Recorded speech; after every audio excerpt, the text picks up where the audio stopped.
Nigerian Labour Congress NLC appears to be ready for a showdown with the federal government as the union prepares for a two-day working strike over the effects of removal of fuel subsidy.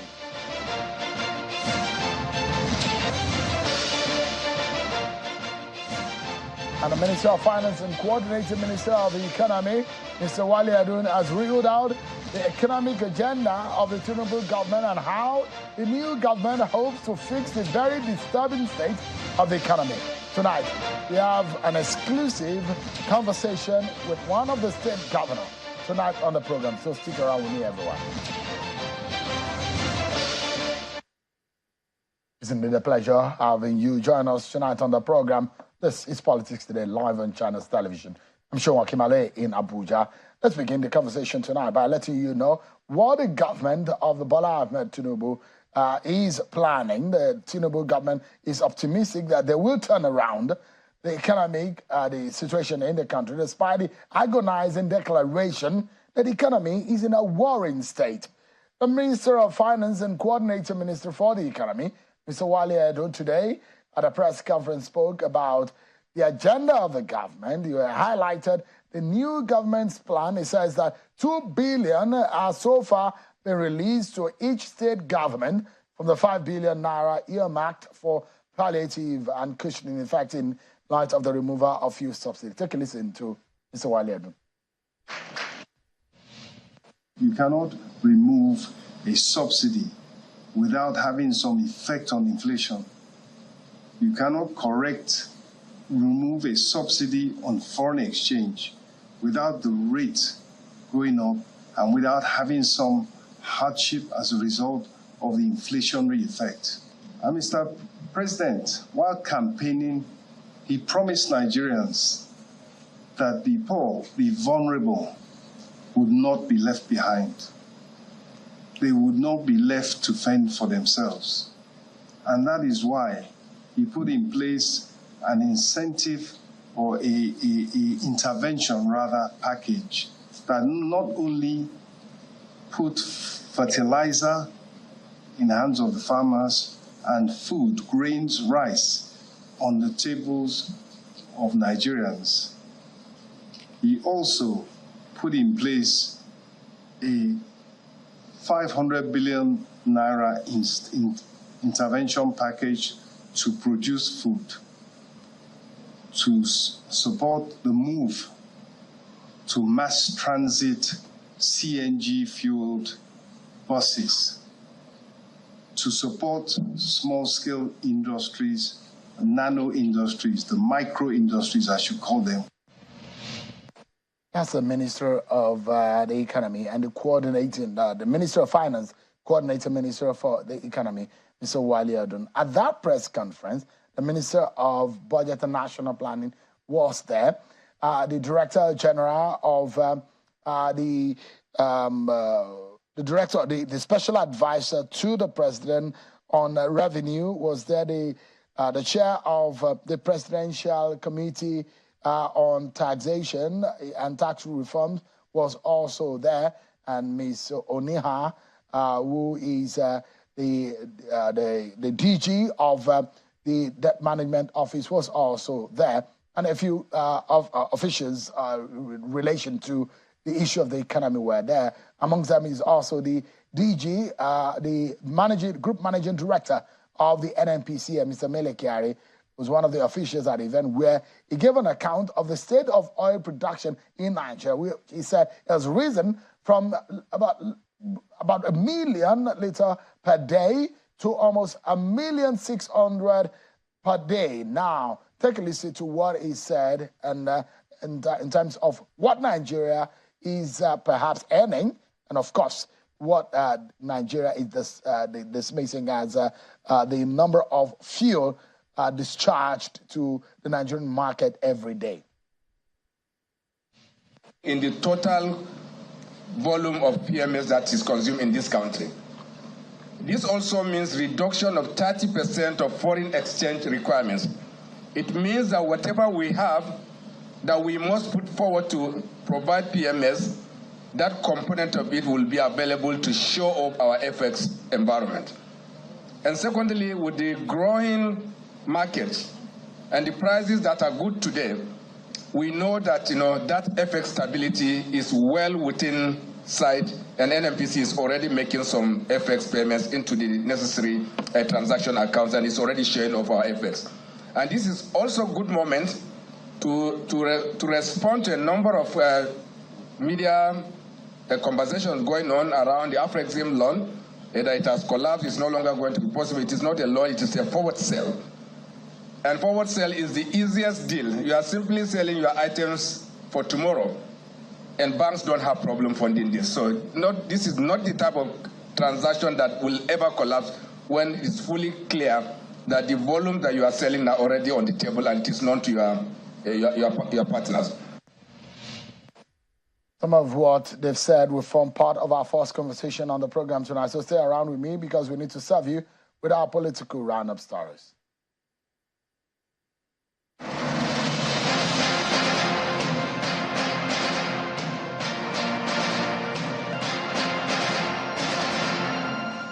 The wife of the president, Senator Oluremi Tinubu, has asked women in Imo State to support the re-election bid of the Imo State Governor Hope Uzodimma during the November 11 governorship election in Imo State. Mrs. Tinubu was speaking at the grand finale of the 2023 Women August meeting in Owerri, the Imo State capital, where she told the gathering that the Uzodimma administration has done a lot for the women folk in the state and asked them to mobilize support for the governor. Ahead of the judgment of the Presidential Election Petition Court, retired Justice Mary Peter Odili, the chairman of the body of benchers, is appealing to Nigerians to refrain from engaging in actions that could jeopardize the unity of Nigeria as a nation.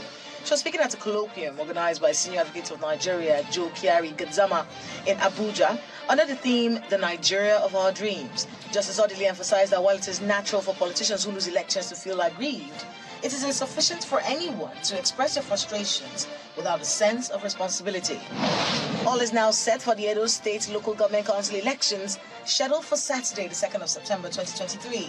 In an interview with newsmen in Benin, the state capital, the chairman of the Edo State Independent Electoral Commission assures that all the non-sensitive materials have been deployed to all the 18 local government areas of Edo State, while sensitive materials are ready to be deployed before the end of Friday. He advised the electorate to exercise their franchise by voting for the candidates of their choice, assuring that the electoral body will be fair to all parties. This night, these materials will leave the wards to the different polling units. And you remember we have 4,519 throughout the states.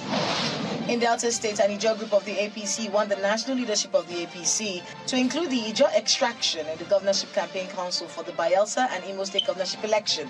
Addressing a news conference in Warri, the APC group also wants President Bola Tinubu to consider the region for appointment into federal government agencies and board of parastatals. We do not want to bother ourselves with past, but worried with present happenings as to the appointment and the purported composition of the Bayelsa State Campaign Council.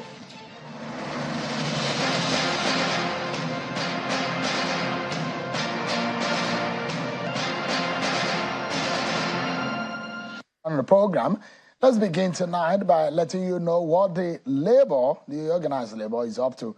The Nigerian Labour Congress, especially the NLC, has declared a 2-day warning strike beginning on Tuesday, the 5th of September, in protest of what they say is the federal government's failure to address the challenges caused by the removal of fuel subsidy. The NSC president, Mr. Joe Ajaero, made the declaration today at a press conference in Abuja, where they were reading out the reasons why they will be going under a 2-day warning strike, especially based on the resolutions by the NLC National Executive Committee meeting, which was held yesterday. The Labour Union is accusing the federal government of abandoning the negotiations and failing to implement some of the resolutions from previous meetings with the government.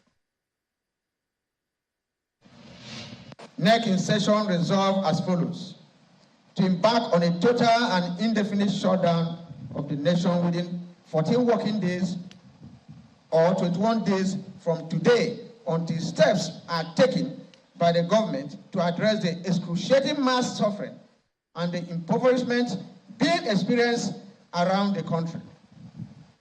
To commence a 2-day nationwide warning strike on Tuesday and Wednesday, 5th and 6th of September 2023, to demonstrate our readiness for the indefinite strike later in the month.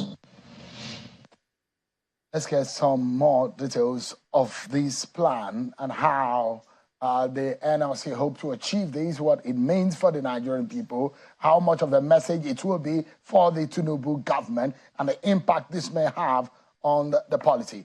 I'm being joined by the president of the Nigerian Labour Congress, Mr. Joe Ajaero, who joins us virtually from Abuja. Thank you so much, Mr. Ajaero, for joining us tonight. It does look like a new twist to the engagement between Labour and the federal government.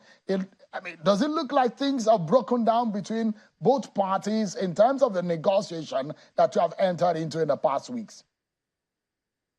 You will recall that after our nationwide protest, there were promises from the National Assembly that asked for 1 week. And after our meeting one-on-one with Mr. President, for him to restructure the team, negotiating for government. Between that time and now, no communication. So you can see that negotiation has not even commenced, talk less of, breaking down. So that's where we are. There's no communication. Nobody talks to us. There seems to be a monologue. We are talking to ourselves and they are talking to themselves. We can't continue this way 3 months after the removal of fuel subsidy and the excruciating effect of this policy to Nigerians. So I thought that there were supposed to be some consultations, some committees are supposed to meet and look at the way forward. Is it that they're not talking to you at all, or you just feel that there is a stalling on the side of the federal government? There were committees set up at inception when we wanted to embark on a strike. The committees couldn't meet for almost 6 weeks when we started pressing on the issue for us to do a nationwide rally for Nigerians to know, that nothing is happening. So before that rally, there were attempts for the committee to hold meetings with us. In 2 very occasions, there was no seriousness attached to the meeting. And it was at that point that we asked that, the composition of the committee should be enhanced so that people who are not too busy with state matters, could take part in the committee, especially on part of the government. And it was on that basis that we equally met with the Senate President, we met with President of the Federal Republic of Nigeria, and between that time and now, nothing, no communication.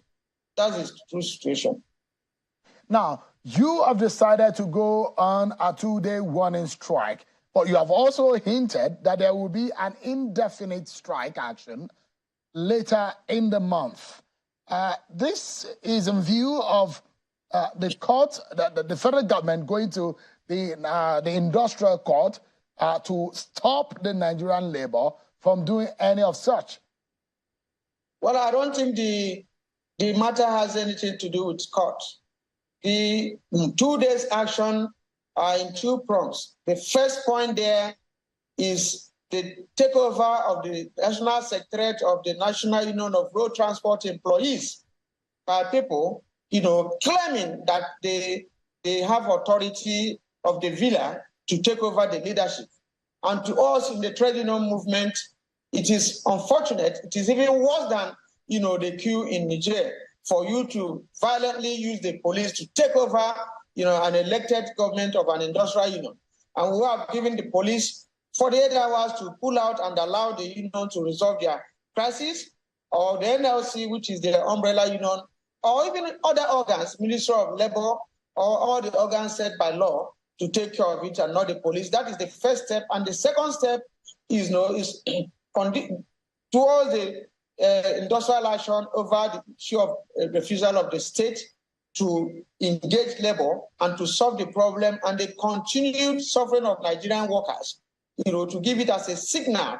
We have given a long, notice up to the middle of, towards the third week of September, but towards that end, we had to give a signal, a warning signal, that after this period, we are going to embark on an action and we're going to express that right, of a worker to wake up and say he will not go to work.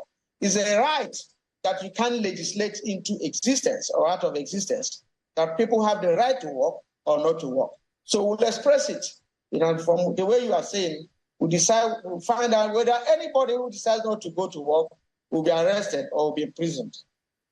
Well, let's look at it this way. Now, so with all what the federal government says it is doing, for example, 5 billion naira has been earmarked. The Minister of Finance today has said 2 billion out of that money has been disbursed already. Is the Labour okay with that arrangement? And they're saying more is to come. What is that 5 billion naira for? Is it for what? Is it for... We don't have information. When the federal government is giving allocation to state governments, on and on. So how does that concern us? The federal government continued allocation to states, whether it's 5 billion, whether it's 10 billion, how does that concern labor? Is there any agreement around that for what it is meant for? One will imagine, Mr. Ajaero, that your members are all over the country and they will benefit from the disbursement of this money. How are they going to benefit? In a state where you have 3 million people, and you send 5 billion naira, do you think anybody can get 1,000 naira? I don't think we should be bothered with that calculation. It doesn't add water. Even if you have to take it to give it to the poor. And the National Bureau of Statistics have said that 133 million Nigerians are multidimensionally poor in Nigeria. So you calculate 185 billion and you release to them and give them maybe 1,300. Is that what you are talking? Is that how the Nigerian state looks at its citizens? But look at it this way. So clarify for us. Is it that you do not trust the state government, or you think that that money that was earmarked is insufficient, or that the idea of the palliative is totally out of place? What exactly is the point of labor? That money is not for us. We are negotiating with government. We are trying to look at the effects, of the subsidy removal. And we have not arrived on 5 billion for you to share 1,000 to people. If government is giving money to the state governors for them to share, that's not within the mandate we have in terms of negotiating with the Nigerian government or the committee they have set up. And you should be aware that almost on a monthly basis, government is sending money to state governments.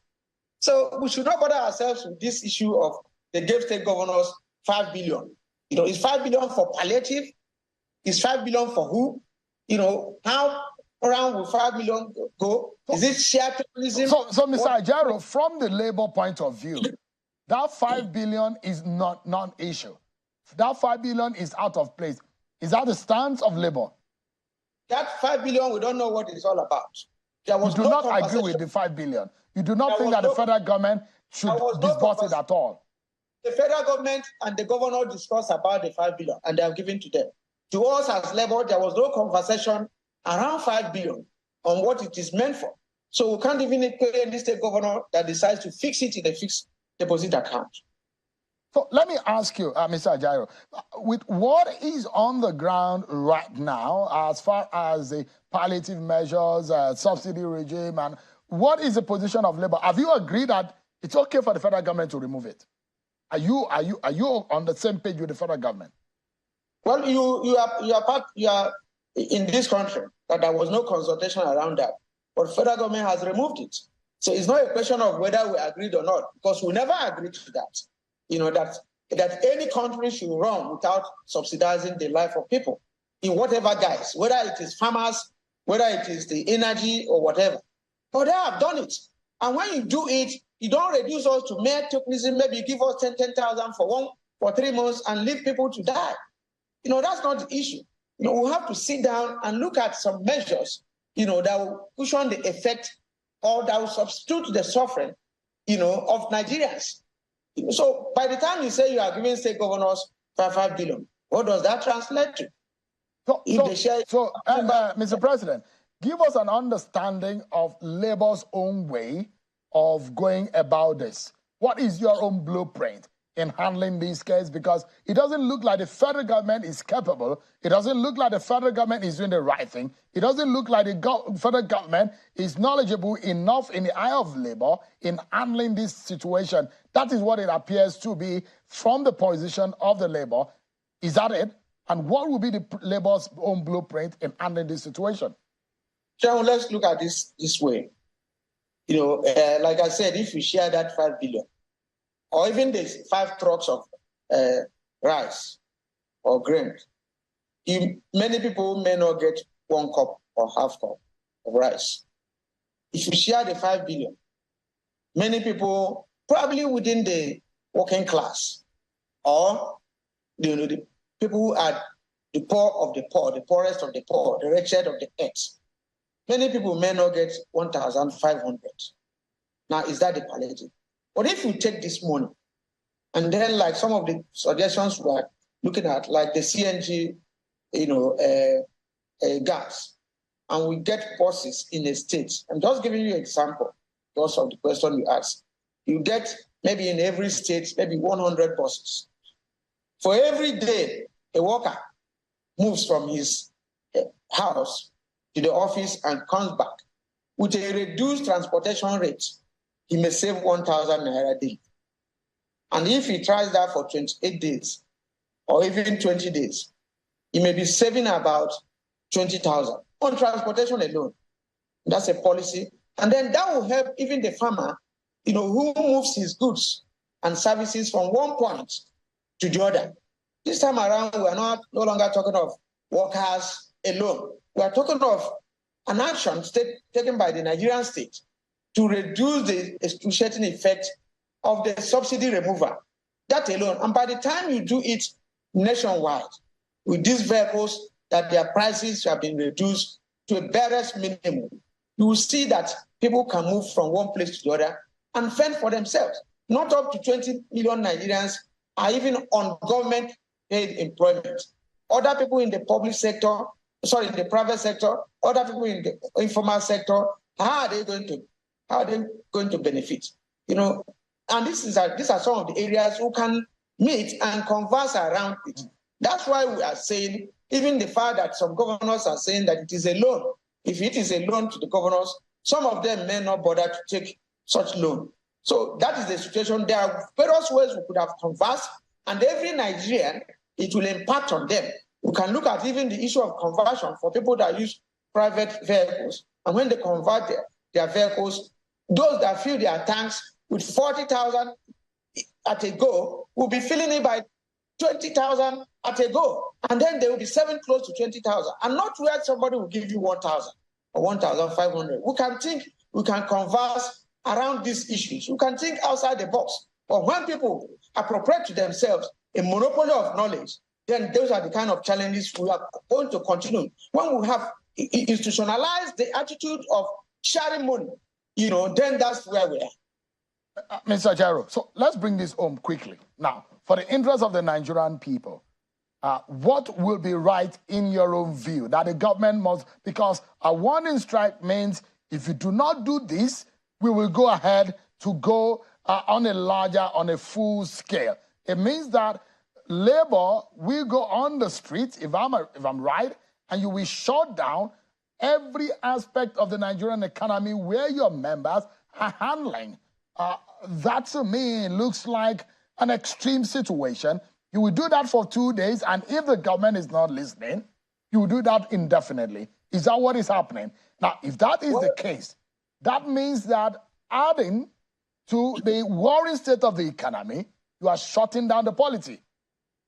Well, I don't understand what you mean by extreme case. I will expect channels not to, air anything on that day as a mark of protest to what is happening, to protest the effect on channels to protest the effect on the workers, of such areas. That is what we are going to do. We are going to consider whether we'll be on the streets, like you mentioned, or whether we should be in our houses. Even in the NLC office, from even today, none of us will be around because we can't come to work. And we have been experiencing this for a very long time. People cannot live from one place to the other. So on that day, it's going to be phenomenal. It's going to be a symbol that this is a day, that we couldn't afford to go to work, no matter what we are paid. And these 2 days is going to be so. So I don't know what you mean by extreme situation in this regard. So what I mean that, when you're suggesting that channels the Channels Television is in solidarity with the Nigerian people. And we've always done that. We're on the side of the people. And of course, we always constitutionally take the plight of the Nigerian people to the government and hold government accountable. That has been the fulcrum of our operations, and that has been the pillar of our vision and mission on this channel. So we've been doing that. But then we will go out and make sure that the Nigerian people get the right information, even on that day, as solidarity for our nation. But the question I'm asking is that the Nigerian nation is already in a dire situation. If you shut down aspects of the economy or aspects of our polity, it then means that things will go wrong. And that's why I'm saying it might be extreme. Things are already bad. Is there any other or possibility of any options other than shutting out everything like you planned? Things will get worse for which people? The economy is down for which people? Those of us that can't move from one point to the other. I think you should get it from that perspective. The resources of the state, who is it meant for? Is it not for the people? And the people are not receiving it. It's good we look at it from that point of view. You are telling me that the economy of Nigeria is down. If you must situate it as being down, then it then means the workers are down. They can't go out. And I think it's part of the responsibility of the media, which happen to be my primary constituency, will be to ask the government that 3 months after the removal of fuel subsidy, what have you done? In fact, this conversation should have been for the operators of the state, to explain to Nigerians what they have been expecting Nigerian people, what they have been expecting the masses, to be doing in these past 3 months. Why it should be, even some of them should go into the aspect of even demolishing houses meant for these workers, creating more hardship, creating a class war between the rich and the poor, and the level of even allocation of resources for those in National Assembly. At the point you are telling me that the economy is down, at the point that the worker cannot feed, at the point he cannot enter taxi, are they sensitive? Are they insensitive to the plight of the workers, to the economy you are talking of that is down? I don't think that we have to think of one side, the bourgeois side of the economy being down, and not the worker side, not the masses. The masses cannot breathe again. All right, the president himself said it, that we should allow the poor to breathe. We should not suffocate them. It seems to me that there is even no middle class these days. It's just the poor and the extreme rich. And those of us who belong to the poor, whether or not we are breathing, the nation needs to move forward. And those who are at the end of affairs need to do the right thing to allow the nation itself to breathe. But thank you so much indeed, the NLC President Joe Ajaero. And I wish you and your colleagues the best. If it's in the interest of our nation, and we know that this nation will be great again. Thank you so much, Joe Ajaero, President of the NLC. Thank you, Shem. Bless you. We go on a break. And when we return, I'll be speaking with one of the state governors, and we'll be talking about an election coming in that state in few weeks, and some of the politics and the issues bothering on the state of the nation. Don't go anywhere, everyone. We'll be right back.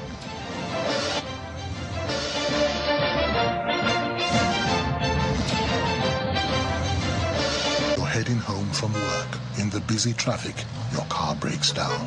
Car horns blast. Your car is pushed aside. You call for help. Phone battery blinks and dies. You take a cab.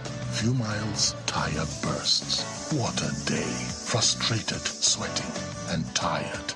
Nearing home, darkness envelops the street. Wow! Just one house is bubbling with life. Brilliant lights, loud music, smiling wife, all welcome you. We alone have light? Yes, it's JRB Solar Energy Systems, my anniversary present to us. No matter how dark life is, the sun is gonna shine on everything you do. JRB solar inverters, batteries, solar panels, solar street lights, and more. Telephone 0906 752 1111. Email sales@jrbsolar.com. JRB, the sun is gonna shine on everything you do.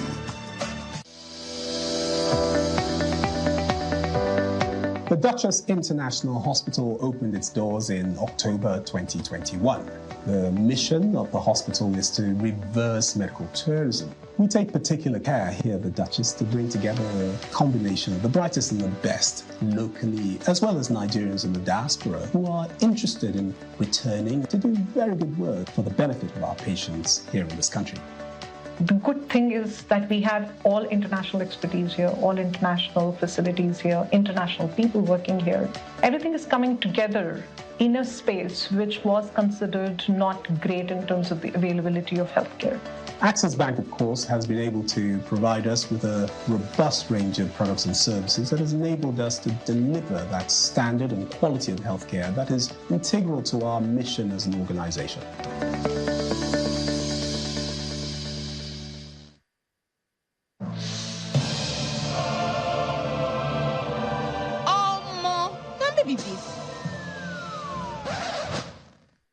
See trouble. So today, I said I should treat myself as salary just enter. I ordered my food and was looking forward to demolishing all the orishi. Baby, for serving. Are they run? Oh yeah, time to pay rich now. Food where you never pay for. Now here my card begin acting. Hey. You know what? You know what? Okay. After debiting me, it's like this one wants to find my trouble. See premium dragging. Oh, because this card did not work.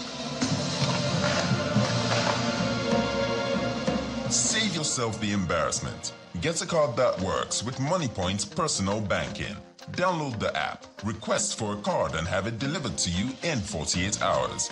Experience banking on point because your money no go hang. Hello, this is Premium Pension. How can we help? Our experts work behind the scenes, enabling our members grow wealth to secure a premium tomorrow. We see your hard work and we make your money work hard for you. We are growing with you in commitment and service. Leveraging technology to meet your demands.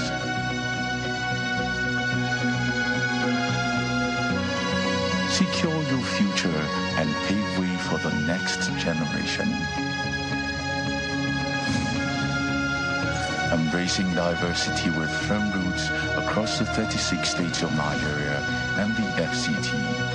Premium Pension.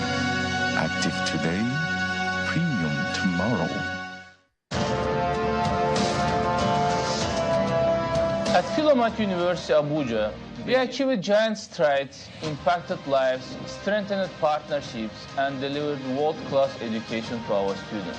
As we surge ahead on our mission to transform education in Africa, we are enthusiastic and adrenalized for the future, as we know you are also. Philomath University. Unlock your dreams.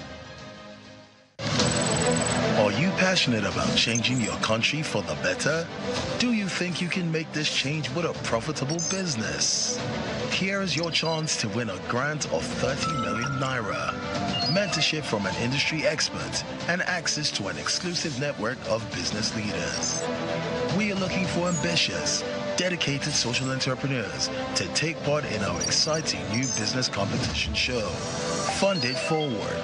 To apply, go to www.funditforward.tv. Fund It Forward, a channel's original series.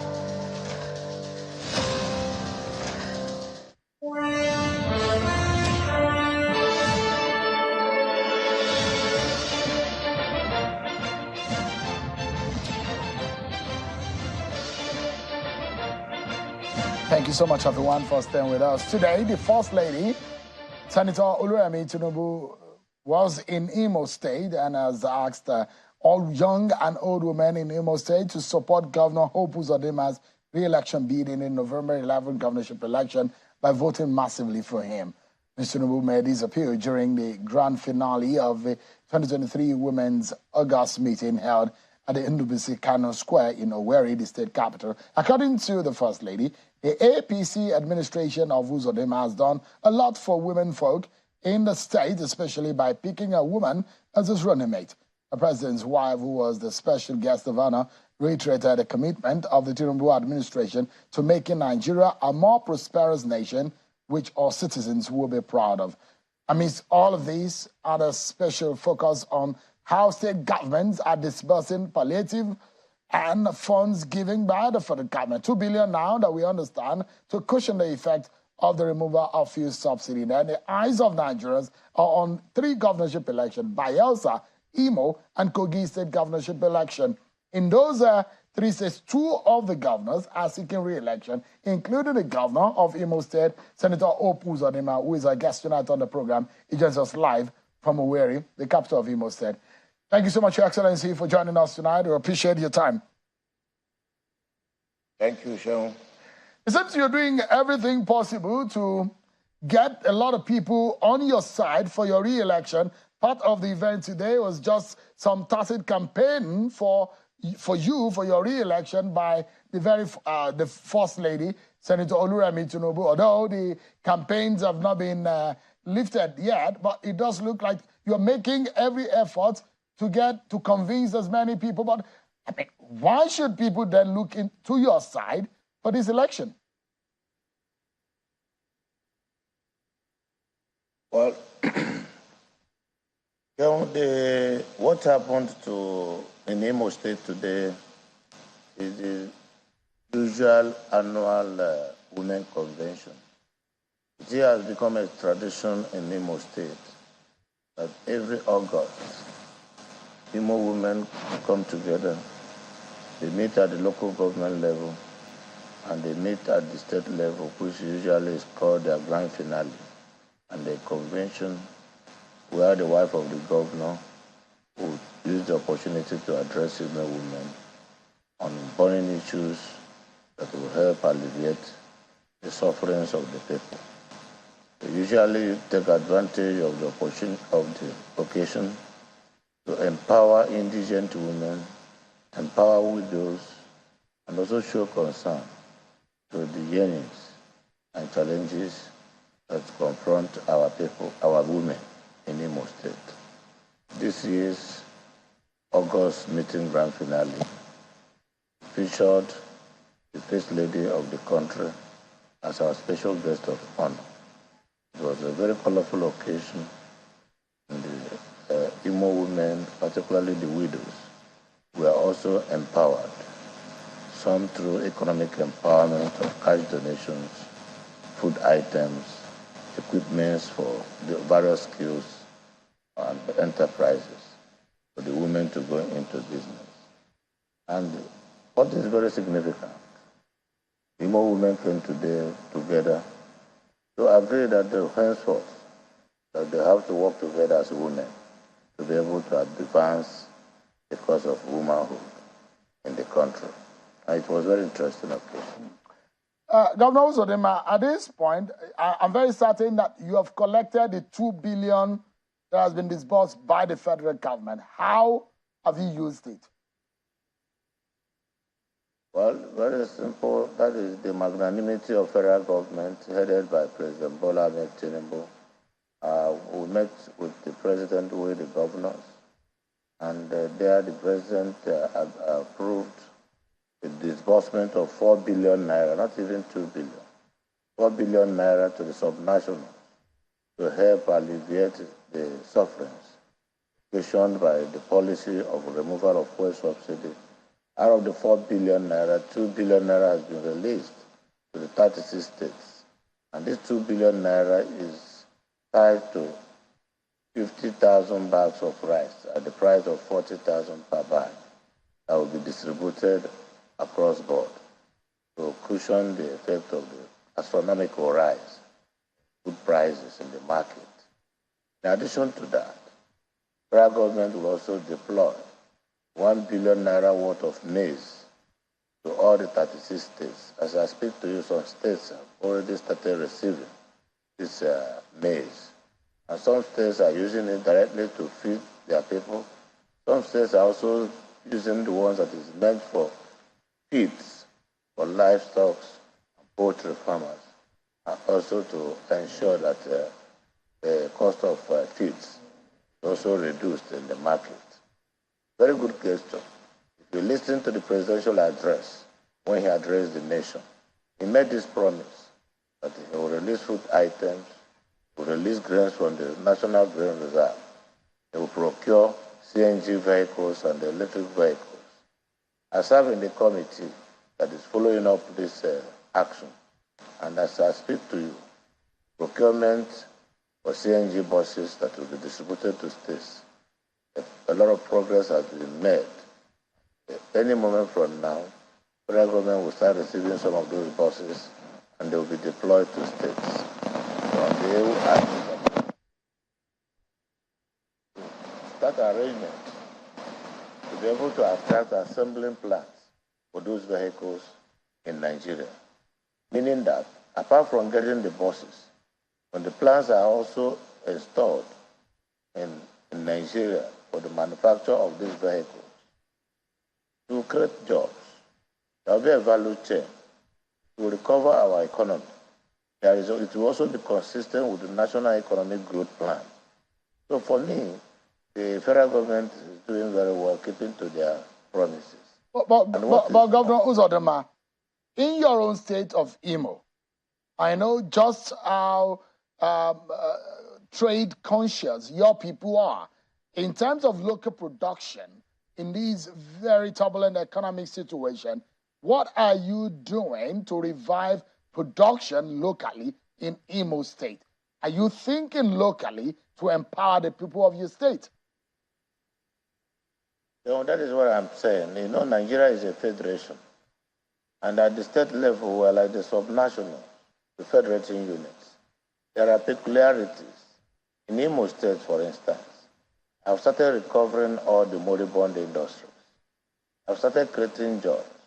As at the last count, within the last 12 months, I've empowered over 25,000 youth in digital skills, equipped them, and they have started their own businesses.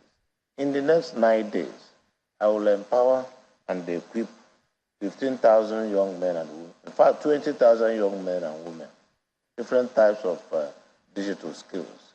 I have the most robust digital platform that is meant to bring up youths to start their own businesses, to also advance and learn one form of skill or the other, in such a manner that can also be employed. By last week, we've gotten out of the last 5,000 young men and women that we graduated. Over 1,800 work for now international companies abroad. One skill or the other, digital skill. And they're earning foreign exchange. They're earning salaries. So we are trying to create prosperity consistent with the manifesto of President Bola Ahmed Tinubu. So we are, what is the situation in Imo State may not be exactly the situation in other states. I've recovered Adapalm. Adapalm is the largest palm oil plantation in West Africa, built for the past 47 years. I have recovered Adapalm. As I speak to you now, we produce over 250 metric tons of oil on daily basis. And we are expanding that palm plantation, planting new palm seedlings. We're also building a palm kernel oil refinery. We are diversifying.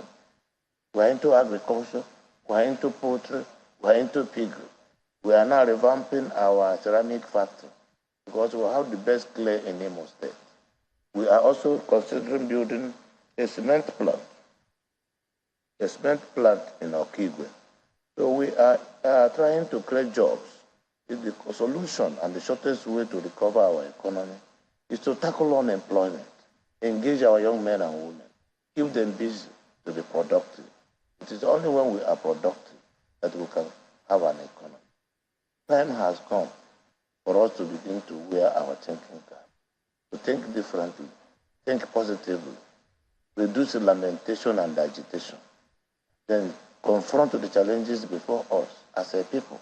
It is not about government. It's not about Mr. President.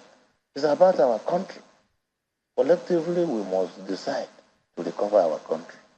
You may not like the face of the man in power. You may not like the face of the president. But you should listen to him and understand whether he's making some sense, whether he's committed. The commitment I have seen on President Bola Ahmed Tinubu and his desire and passion to recover the economy of this country and drive this country forward and put the country in the path of growth is so strong and impeccable that every reasonable mind in the country must jump and follow. And this is how many days? Just less than 70 days, a president. And people have started lamentation here and there. That, I think we should be positive thinkers and think correctly as citizens. Because our interest, the interest of the country, the national interest, very important. We should be looking for leaders who are creative thinkers, who have done it before, so that they will be encouraged to do it again. Look at the economy of Lagos State. All right. Consider the economy of Lagos in 1998. Yeah, Governor. 1998, before Bola Ahmed Tinubu became the governor in 1999. Let me jump in quickly. Between now. Yeah, let me jump in quickly, if I may. So, I mean, in all of these that you have touched on, in respect to the economy, there are those who will believe that, okay, yeah, it's good to revive this, it's good to bring these moribund companies and industries back on stream. But then, how much of revenue are you hoping that this will generate? How much of a turnaround would this be to the economy? What are you projecting in terms of figures? The governor by 2020, January 15th, when I assumed office as the governor of Imo State, we have an entirely generated revenue of less than 450 million naira.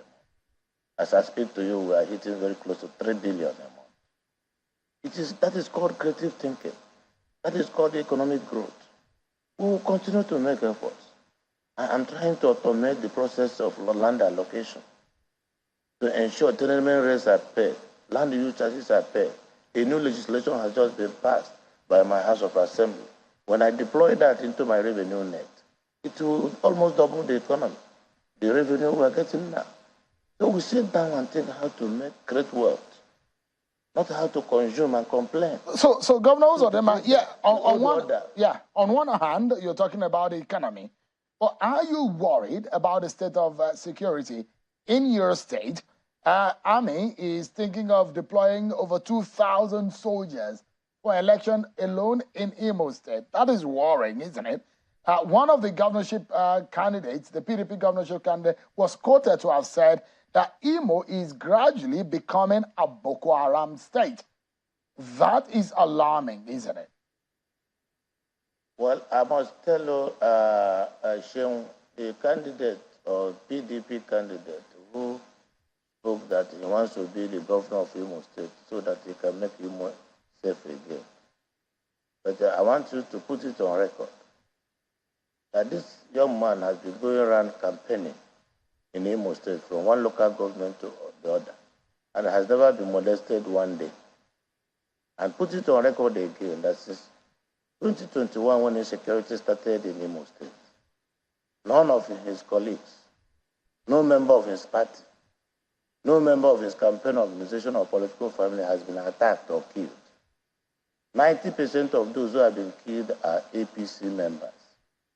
Now, he is not making it clear that when he becomes the governor, insecurity will stop in Imo State and Imo will be safe again.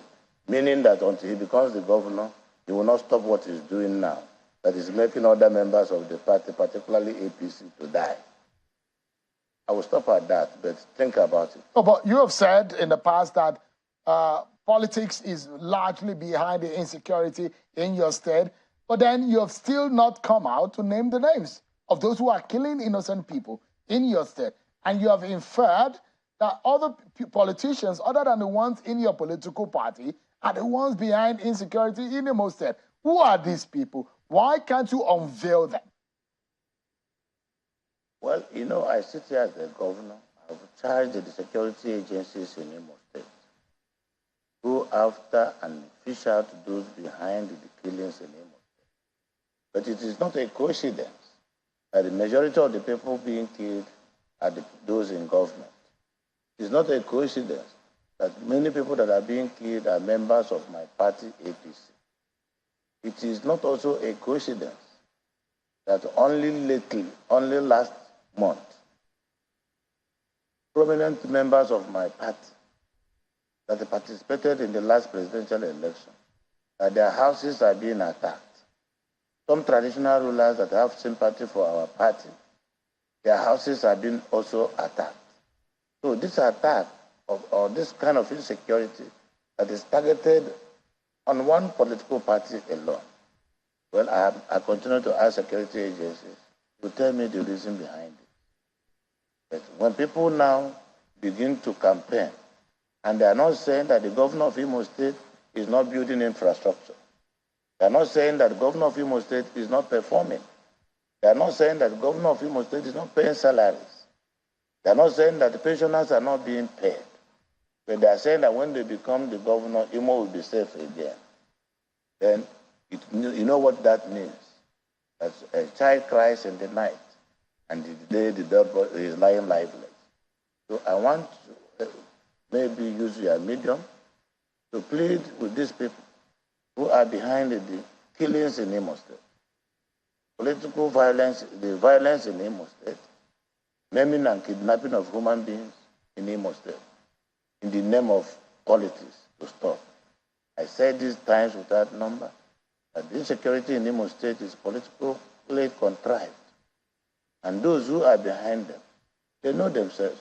But I can bet you, few weeks' time, what we have deployed now will soon unravel those behind the killings. Governor Uzodinma, Governor Uzodinma, there are those who are eyeing your seat, and they have sworn and promised that they will chase you out of the government house. They will defeat you going into that election. APGA says they are ready. The PDP says they're coming back to power in Imo State. In fact, the Labour Party says it's going to come like a tsunami and sweep Hope Uzodinma out of the government house. Do you think your party is in trouble in Imo State? Can you withstand this opposition coming your way in November 11? The mandate I have here is the mandate of the people of Imo State. If you want to chase a governor out, it's not by sponsoring killings. If you want to remove a governor from his seat, it is not by burning houses of human beings. It is by coming to talk to Imo people, to vote for you on the day of election. As long as that is not being done, it is no longer democracy. The democracy is about the people. I don't have the mandate of an individual. I don't have the mandate of an opposition party. I have the mandate of the entire Imo people who voted for me massively. And from what is on ground today, and the political feelings and discussions here and there, I think I'm almost confident that Imo people will vote for me again.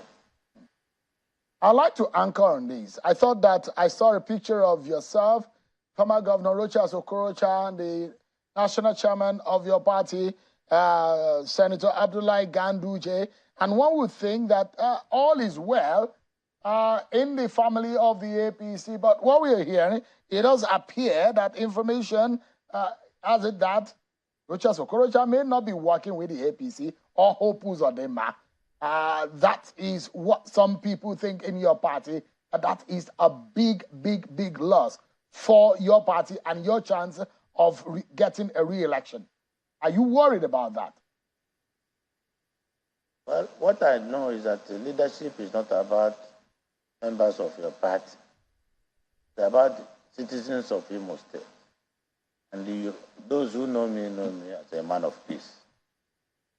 I'm not at war with anybody. Rochas Okorocha, is my own brother from the same senatorial zone. Because that the Senate seat I left to become governor, Senate seat that Rochas Okorocha occupied. So we are not fighting. We are brothers. We are friends. We belong to the same political party. I have no reason not to embrace him, whether in the villa, in Imo State, in his house, or in my house. So democracy is also about the people. Government of the people, by the people, and for the people. So this is it. I don't think I'm at war. And it is not also, there is no law that says that all the indigenous of Imo State must support a governor for somebody to become a governor. Democracy is that some people will agree, some will not agree. But as long as majority agrees, you will become the governor. We need to go, Governor Uzodimma, but I'm imagining that it's a political tactics to nominate or get a woman as a running mate. Is that it? To sway votes, isn't it? Well, you know that the state, the local circumstances here requires that we must do some kind of balancing.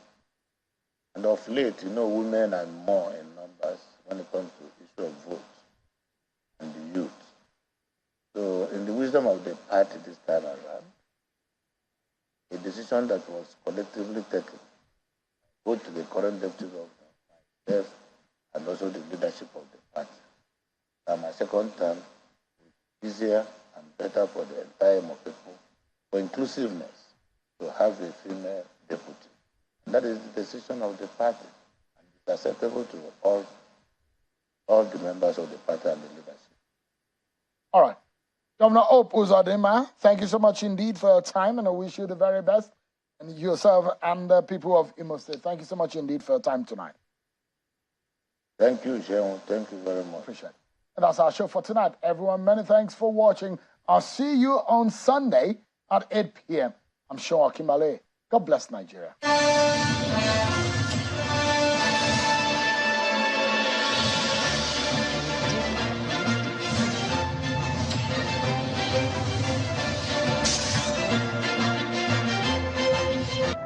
In the unwritten pages of extreme opulence lies a well-tailored art of contemporary living. Comes another breathtaking architectural masterpiece, a waterfront property masterfully created by a visionary team.